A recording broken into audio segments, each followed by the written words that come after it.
어제도 이제 3.1절을 기념해서 이제 대규모 큰 집회가 이제 서울에서 이제 일어났었죠. 그리고 또 미국에서도 에스더 이제 운동이라는 그런 미국인들의 기도 단체가 있는가 봐요.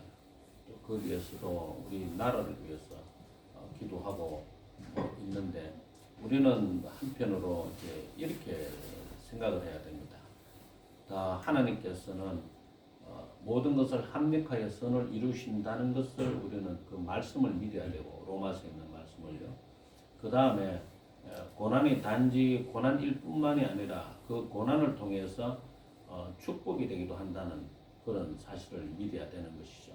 그래서 지금 우리나라가 처해 있는 이 정치적인 혼란은 어느 나라나 다 겪고 있는 것입니다. 심지어 캐나다만 하더라도 트리도 총리가 그만두겠다고 이야기 하나 놓고 이상하게 이 좌파 성향을 가진 사람들 거짓말을 잘하는 거예요.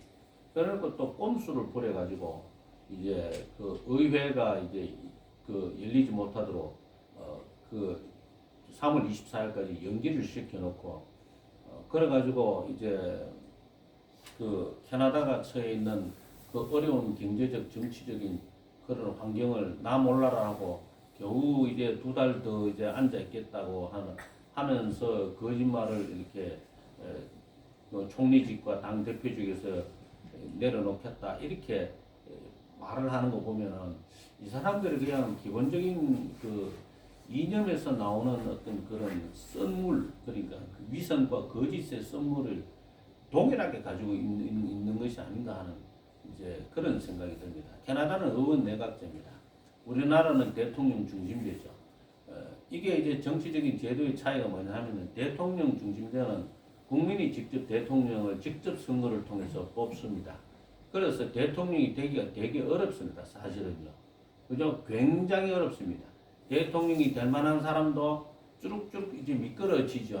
한번 이제 기회를 잘못하면 특히 우리나라에서도 이제 보면은 김종필 씨나 아니면은 또 이회창 씨나 하는 그런 사람들도 다 될 줄 알았는데 막판에 막 쭉 넘어진다든가 또 아니면 현대 정주영 회장이 대통령 선거에 나와서 막강한 이제 금력을 동원해 가지고 대통령이 될 것 같이 이제 국민들이 또 거기에 광풍이 불었지만 또 그러다가 또 이제 또 안 되고 이제 쭉 미끄러지고 또 우리는 또 상상도 못한 사람들이 또 대통령이 올라가고 하는 그런 일들을 이제 많이 보게 되지 않습니까?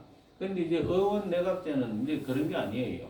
그러니까 다수당, 예를 들어서 지금은 이제 야당이 다수당이지, 다수당이잖아요. 그 다수당의 당수가 총리가 되는 거예요. 일본도 의원 내각제잖아요. 그러니까 말하자면 대통령의 권한을 가지는 게 의원 내각제가 굉장히 쉽습니다. 다수당의 대표만 되면 되니까. 그 다수당도 이제 과반 이상이냐, 뭐 과반 이하냐라고 하지만 어쨌든 다수당의 대표가 제1당의 대표가 이제 그 의원 내각제에서는 총리가 되니까 말하자면은 모든 권한을 휘두르기가 훨씬 쉬우니까 우리나라에서도 이제 의원 내각제를 지향하는 그런 그 국회의원들이 자꾸 이제 대통령제를 뒤흔들고 의원 내각제로 가려고 하는 그런 시도들이 있죠. 왜냐하면 의원 내각제 되면 국민들한테는 인기가 빵점이라도 자기는 총리를 할 수 있거든.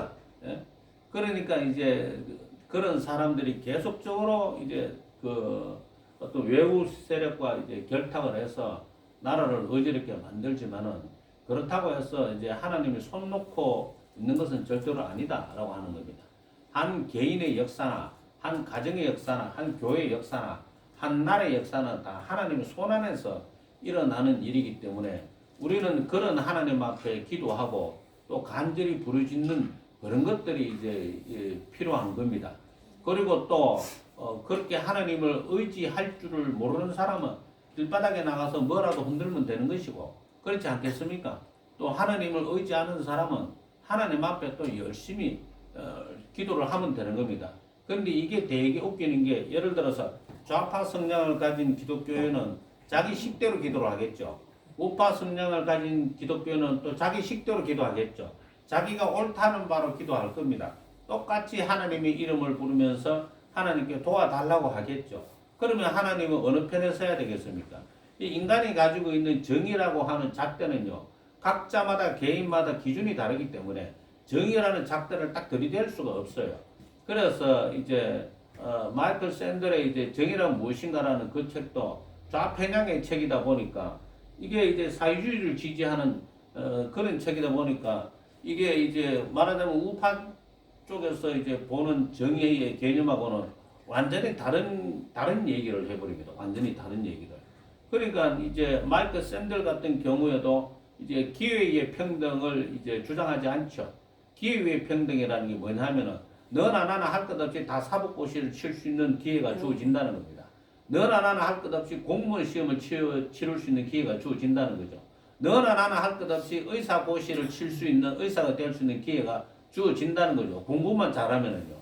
그런데 이제 기회의 평등을 박탈하려고 하는 사람들은 사실은 자기들만의 이제 의사가 되고 자기들만의 이제 변호사, 판사, 검사가 되겠다는 거죠. 그래서 탄생한 게 의학전문대학원입니다. 의학전문대학원이 국민들에게 이제 그 의사가 될 수 있는 기회를 주는 게 아니에요. 특권층만 의사가 되게 하고 또 법 전문 대학원을 만들어서 거기에다가 이제 공납금을 과도하게 매기기 때문에 가난한 사람은 못 들어가게 됐어요. 처음부터. 그렇게 옛날에는 뭐 사법고시나 의사고시나 뭐 여러 가지 고시를 뭐 회계사고시나 여러 가지를 통해 가지고 이제 기회의 평등을 이제 얻을 수가 있었는데 아무리 가난한 집에서 태어나도 공부만 열심히 하면은 지금은 원천적으로 이제 특히나 이제 의학전문대학원 같은 경우에는 그런 것들이 차단되는 그런 경향을 낳게 되죠. 그걸 정의라고 부른단 말입니다.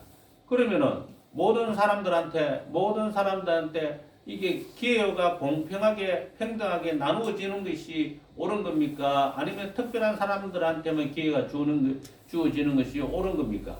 이게 이제 좌측은 기회의 평등을 주장하지 않아요. 그래서 오히려 좌측에 그러니까 사회주의 경향을 띈 사람들은 처음부터 의사 될 사람은 의사가 되는 걸 오히려 지향합니다.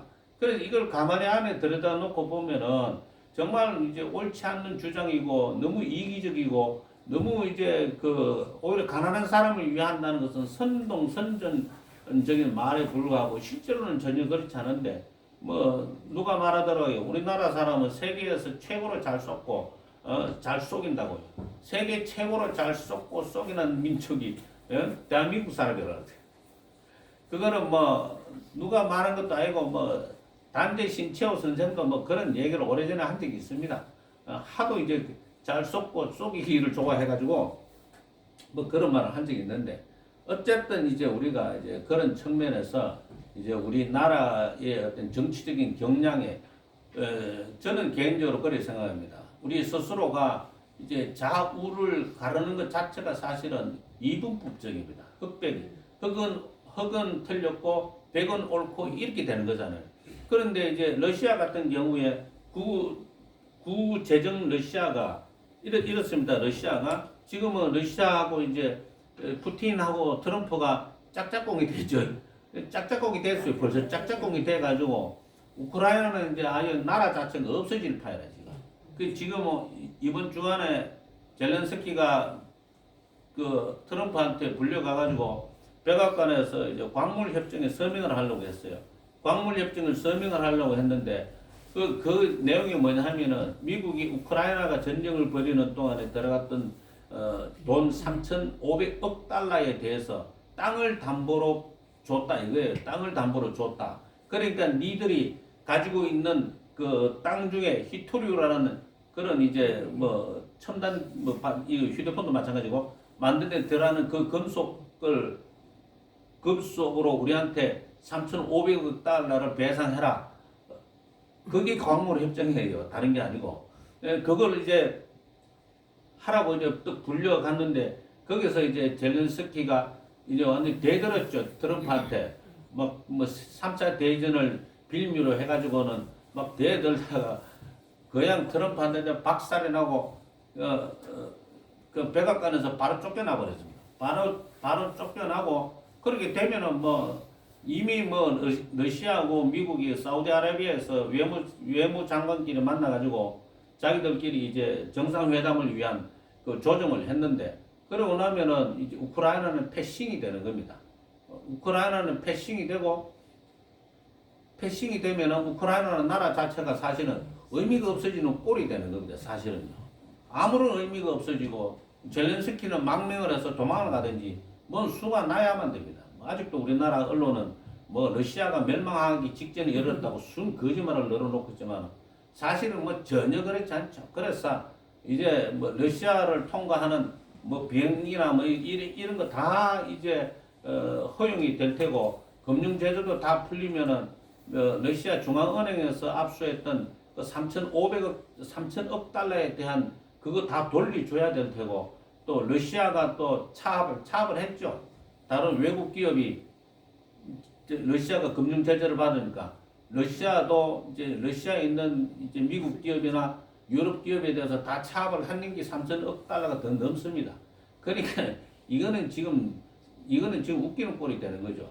그래서 지금은 이제 뭐 코카콜라나 뭐 여러 이제 다시 세계적인 브랜드가 이제 러시아 쪽으로 들어가려고 러시아 이제 정부에다가 그 뭡니까 이제 그 회사 설립 신청, 면허 신청 이런 거를 내놓고 있는 중이라는데 우리나라는 그 왜 있지 않습니까? 옛날에 쌍용 자동차, 지금 KGM, 요 앞에 요 차 한 대 서가 있잖아요. 항상 뒷집 아저씨가 끌고 다니는 차, 예? 그 렉스턴하고 뭐 티볼리하고 저 차가 뭐고? 토레스하고 그다음 하나 더 있던데 그 네 개를 이제 러시아에서 이제 공장을 만들어서 생산하는 걸로 그게 됐다 하더라고. 천만다행이죠. 뭐 발빠르게 행동한 게 뭐 천만다행입니다. 예. 어쨌든 뭐 그래서 지금 러시아하고 미국이 이렇게 이제 화해 무드로 이제 아마 이제 뭐 몇 개월 안으로 뭐 그냥 뭐 우크라이나 상관없이 젤렌스키의 의지와는 상관없이 그냥 전쟁은 끝나버릴 겁니다. 러시아의 일방적인 승리로 끝나고 러시아는 모든 걸 아니 우크라이나는 모든 걸 다 뺏길 겁니다. 뭐 다른 나라가 그냥 돈 대줬겠습니까? 다 땅을 담보로 랜드리스로 다 또 전쟁 자금을 대준 겁니다. 그냥 주는 일은 없습니다. 그러니까 뭐 홀라당 땅들이 다 날아가게 생겼죠. 그런데 이제 제가 뭐 말씀드리다가 이게 일본 불똥이 텄노? 앉아 듣고 있는 사람도 잘 몰라. 한겨는 뭐 하다가 이리 불똥이 텄노? 아, 그렇지. 러시아가 이제 구제정, 그렇습니다. 구제정 러시아가 있고, 그 다음에 소비에트 연방이 있고, 그 다음에 다시 이제, 현대 자유민주주의 러시아가, 요렇게 세 단계를 거칩니다.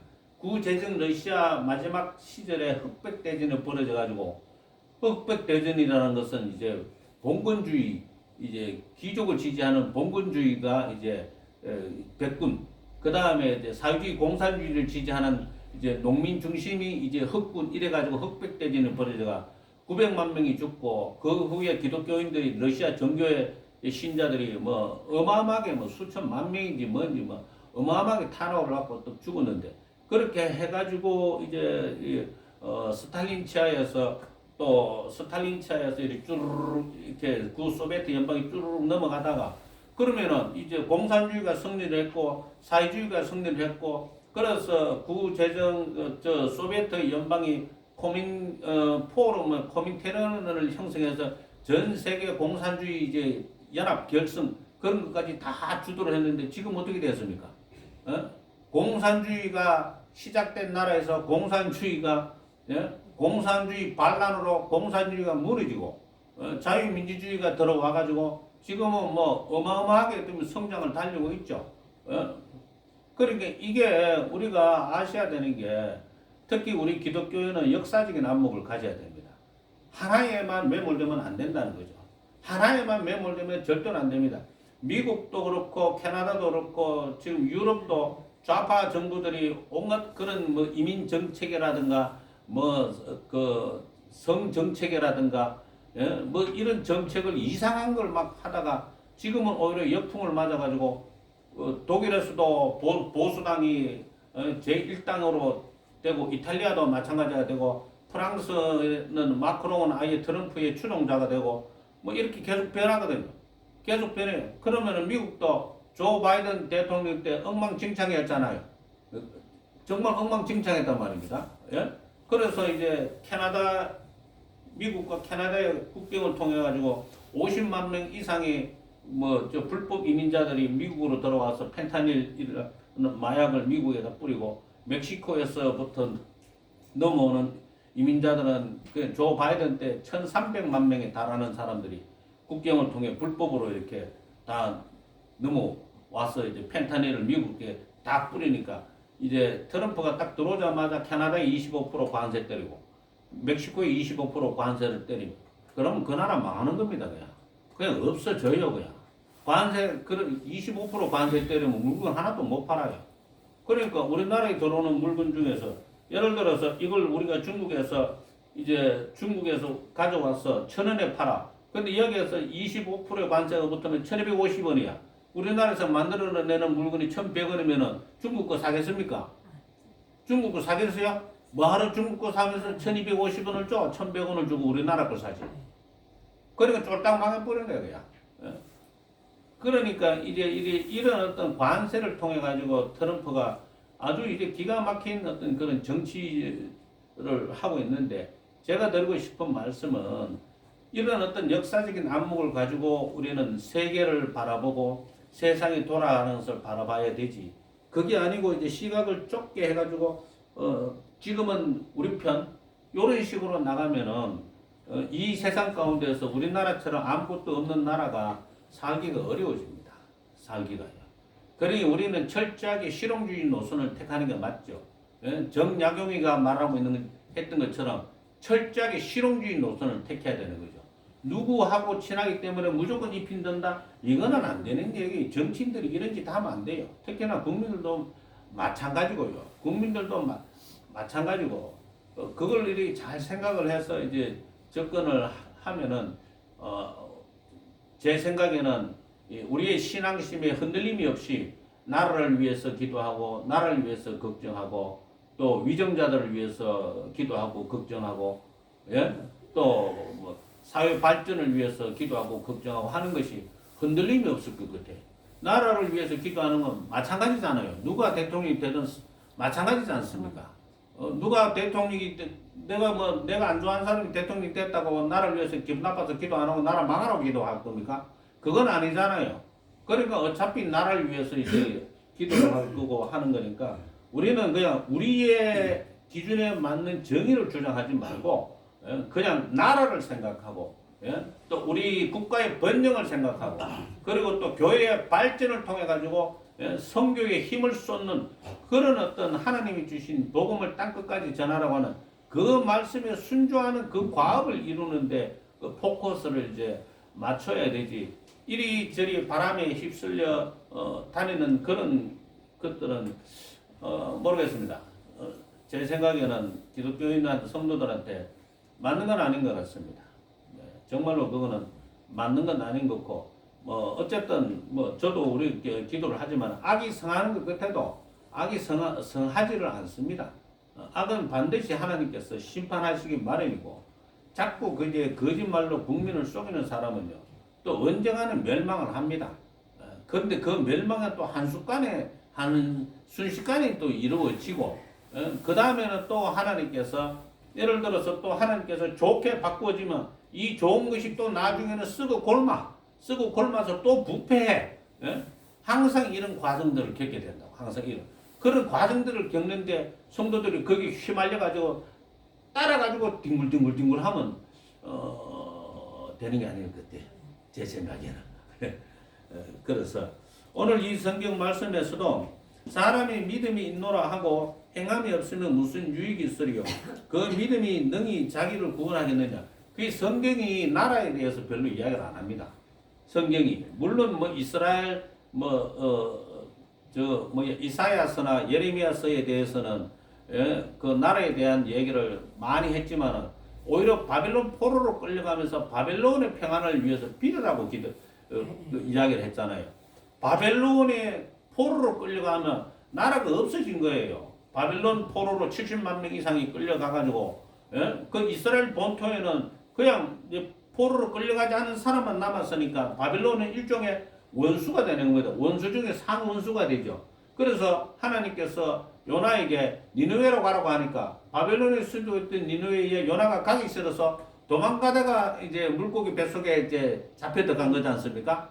그죠? 예?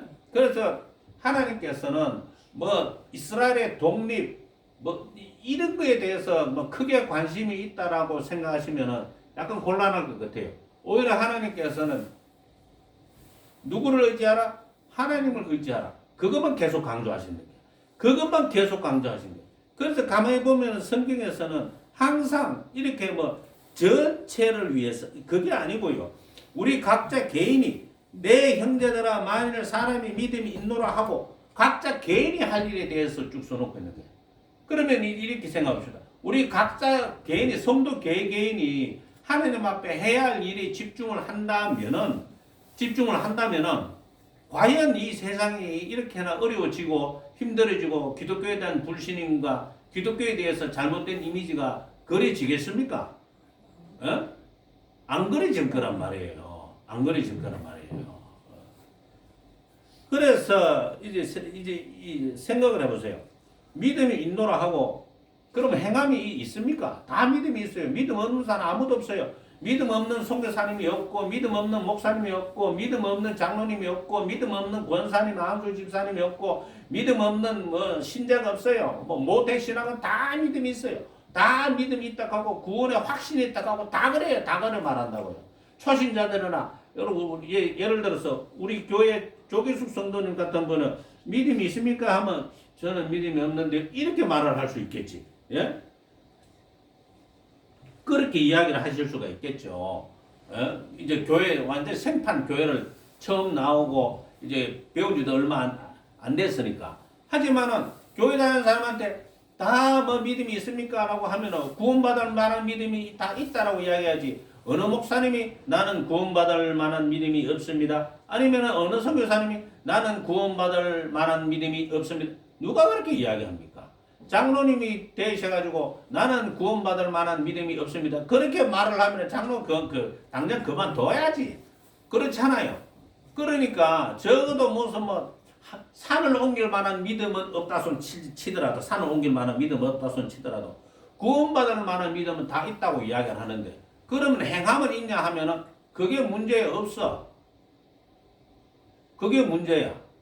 믿는다고 말을 하는데 행동의 열매가 없는 거예요. 믿음이라고 하는 것은 일종의 관념적인 거잖아요. 일종의 우리 생각으로 내가 예수님을 믿는다. 이거지 않습니까? 근데 그게 열매가 되어가지고 나타나 보여져야 되는 거예요. 나타나 보여지는 것이 뭡니까? 핍박시대 때는 내가 예수님을 믿는 사람이라고 고백하는 거고. 예? 핍박시대 때는. 그러니까 기독교인이라고 핍박을 받는 데는 입으로 신앙을 자백하는 게 열매가 되는 거야. 그거는 목숨을 걸어야 되니까. 예?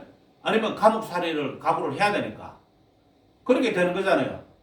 입의 말이 열매가 되는 거예요. 그리고 우리나라의 일제시대 때 신사참배가 몰아닥칠 때만 하더라도 신사참배를 하겠느냐 안 하겠느냐 하면은 못하겠다 이러면 전부 다 감옥 갔죠.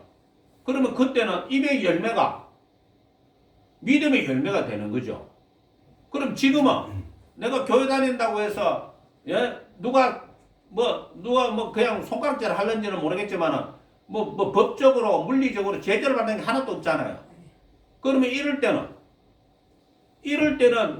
입의 열매가 믿음의 열매와 동일시를 못하는 거야. 그러니까 나는 믿음이 있습니다. 예수님을 믿습니다. 이렇게 얼마든지 말을 할 수 있잖아요. 아무런 제재 없이. 그런데 행동이 없어. 그 행동이 뭐냐라고 했을 때 여기서 뭐라고 그랬습니까? 만일 형제나 자매가 헐벗고 일용할 양식이 없는데 너희 중에 누구든지 그에게 이르되 평안히 가라 덥게 하라 배부르게 하라 하며 그 몸에 설 것을 주지 아니하면 무슨 유익이 있으리요.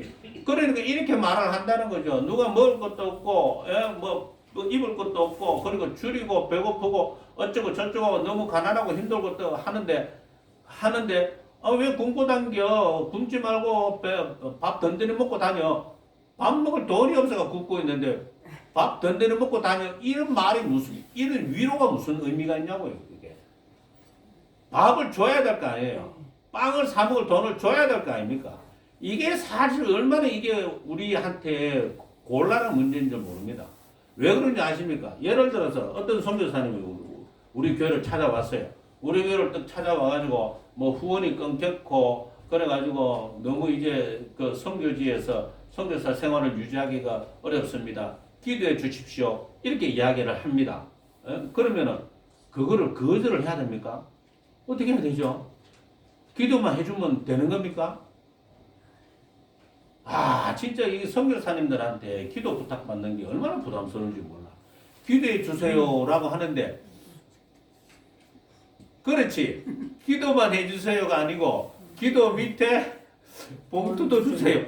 이게 되거든. 이거 미치는 거야. 이래가지고, 제가, 이게 캄보디아, 이제, 선교사님, 그 세 분을 이제, 그 여자 선교사님 지난번에 오셨던 그 두 분하고, 어쩔 수 없이 그렇게 된 거예요. 자기는 너무 힘들고 어려워서 캄보디아에 가서 선교사 생활을 유지할 수 있을지 없을지 모르는데 후원하는 교회가 끊어졌으니까 기도해 주세요. 이거 어떻게 해야 되나 이거? 어떻게 해야 돼요? 우리 교단도 아닌데. 야, 이거 어떻게 하면 좋겠어요? 예? 일단 나는 굶지는 안 하잖아요. 그렇다고 뭐 잘 먹고 다니는 것도 아니지만은 굶지도 안 하는데 그러니까 이런 경우들을 굉장히 많이 만나기 때문에 사실은 이게 우리가 믿음의 열매를 거둔다는 게 그렇게 힘든 겁니다. 믿음의 열매를 거둔다는 게 그렇게 힘든 거예요. 행동이 뒷받침돼야 되니까요. 내가 직접 행동으로 먹을 걸 쌀을 사주고 먹을 걸 줘야 되니까. 쌀을 사주고 먹을 걸 줘야, 예? 내가 하나님을 믿는 그 믿음의 열매를 나타낼 수가 있는 거지. 거기 말이 없이 말로만 믿고 기도해라 이렇게 이야기하면 무슨 의미가 있어요? 믿고 기도할 줄 몰라서 어렵나? 그러면 이제 예를 들어서 어느 이제 형제나 자매가 너무 배가 고프고 먹을 것이 없고 너무 춥습니다. 이렇게 말하는 그 사람은 믿음이 없어가지고 그런 소리를 하나? 아쉬운 소리를 하는 거냐고.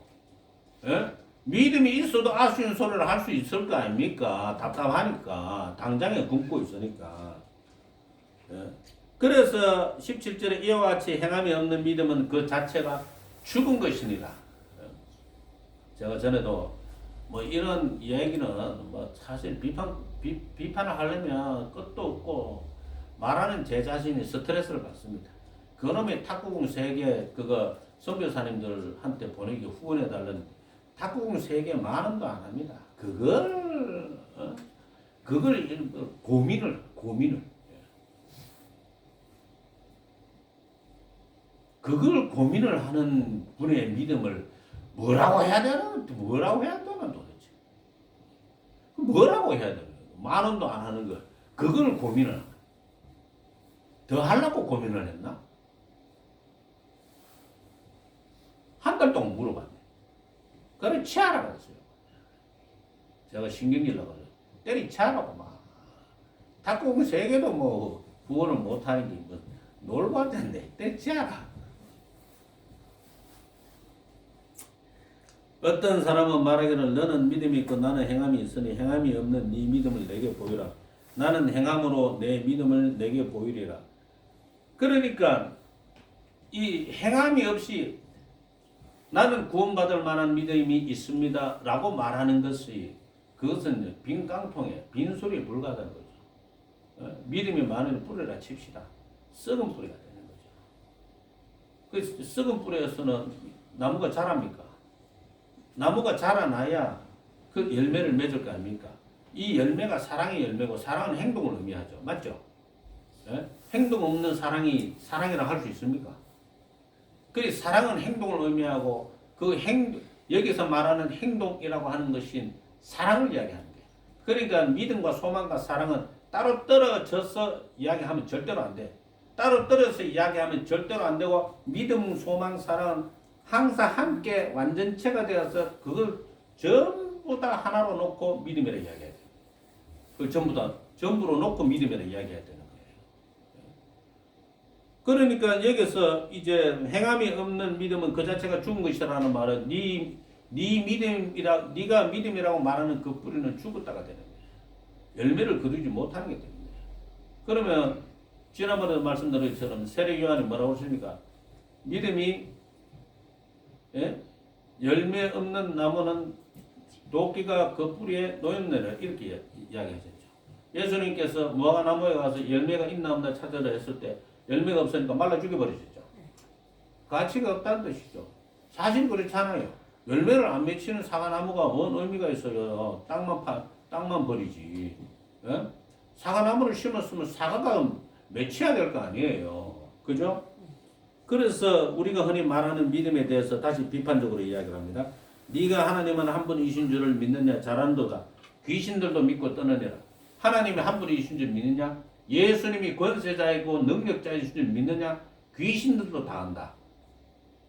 근데 귀신들의 열매는요, 그냥 심판이에요. 귀신들은 사랑할 줄 모르거든요.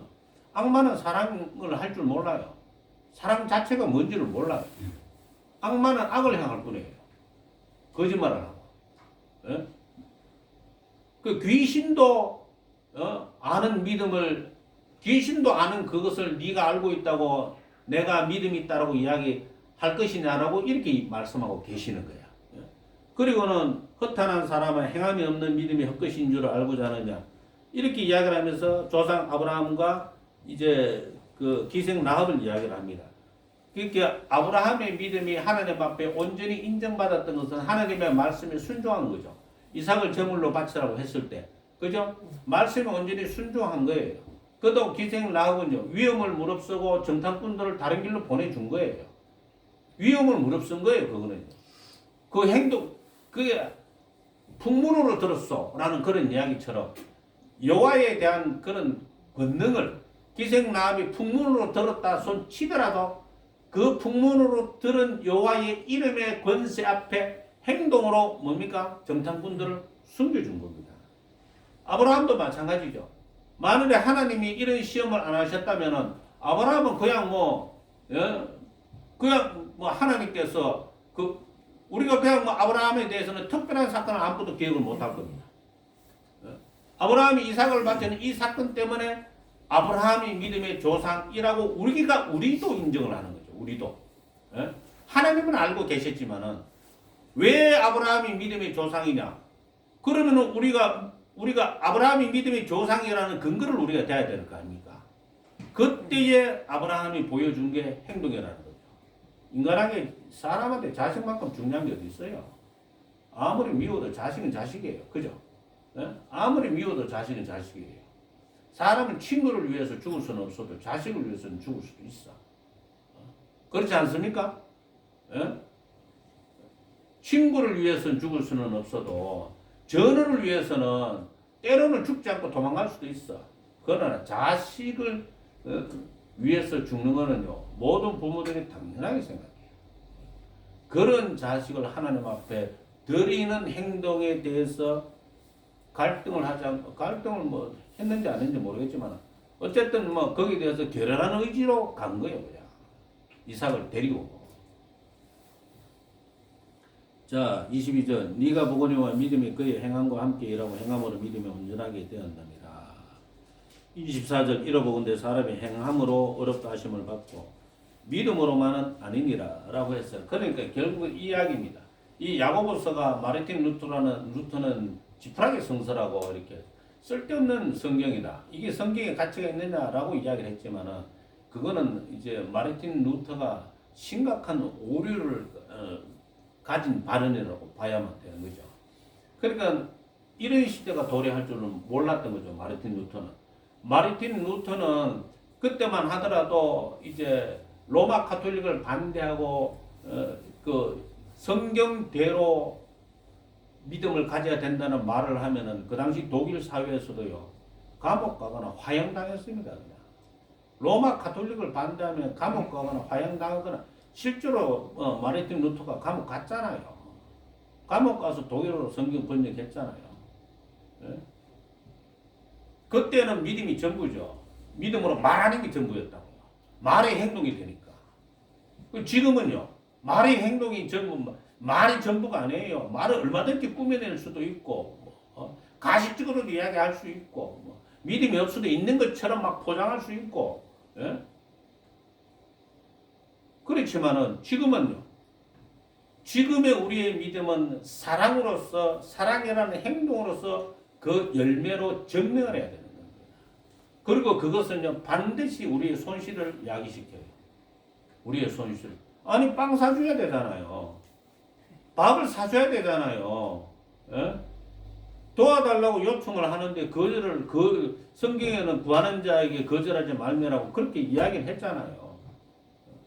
그래 그것이 우리의 행동으로 나가야 되는데 그걸 단지 이제 우리는 거기에 대해서 이제 우리가 이게 신앙이라는 게 저는 그런 것 같아요. 매 많은 이제 신앙의 세월 동안에 갈등의 순간이 매번 와요. 갈등의 순간이. 예? 뭐 예배 드리러 갈 것인가, 그냥 쉴 것인가, 이런 갈등의 순간도 오고, 기도하러 갈 것인가 말 것인가, 이런 갈등의 순간, 도와줄 것인가 말 것인가, 헌금할 것인가 말 것인가, 성경이 읽을 것인가 말 것인가, 이런 갈등의 순간이 끊임없이 와요. 참아줄 것인가 말 것인가, 예? 예? 관용을 베풀어 줄 것인가, 아니면 따끔하게 훈계를 할 것인가, 끊임없는 갈등의 순간이 오는데 그때마다 이겨내지 않으면 우리가 성숙한 발걸음 한 발짝도 못 이깁니다. 그때마다 갈등이 올 때마다 그때마다 이겨내지 않으면 한 발짝도 믿음의 성숙이라는 자리로 한 발짝도 못 옮긴다고요. 끝도 없이 돌고 돌아 지자리가 돼요. 사실 신앙의 길은 존 번연이 이야기하고 있는 것처럼 철로 역정입니다. 마지막까지 도달해야 되는 길이지. 어느 순간에 완성이 되어서 편안하게 가는 법이 없습니다. 알면서도 지치고 힘듭니다. 그걸 뻔히 알면서. 그럼에도 불구하고 우리는 이제 하나님을 바라보고 의지하며 평안과 안식을 누리는 하루하루의 목표치를 달성해야 되는 그걸 늘 가지고 있는 거죠. 그래서 이제 오늘 하루를 돌아보여 난 오늘 마음이 편안했나? 그 다음에 또 한 주를 돌아보니까 이번 주는 좀 편안했나? 이제 그러면서 끊임없이 그 잠언서에서는 늘 근신하는 거잖아요. 근신은 뭐예요? 회개하고 뉘우치고 뒤돌아보고 반성하는 거죠. 예? 회개하고 뒤돌아보고 뉘우치고 반성하는 것이 잠언서에서 이야기하고 있는 근신이고 훈계를 받으라. 그 이야기가 되는 겁니다. 기도하겠습니다. 하나님 감사합니다. 은혜를 베풀어 주셔서 이 귀한 말씀 앞에 세워주신 것을 감사드립니다. 우리 아버지 하나님의 놀라우신 사랑과 은혜와 능력이 사랑하는 우리 교우들과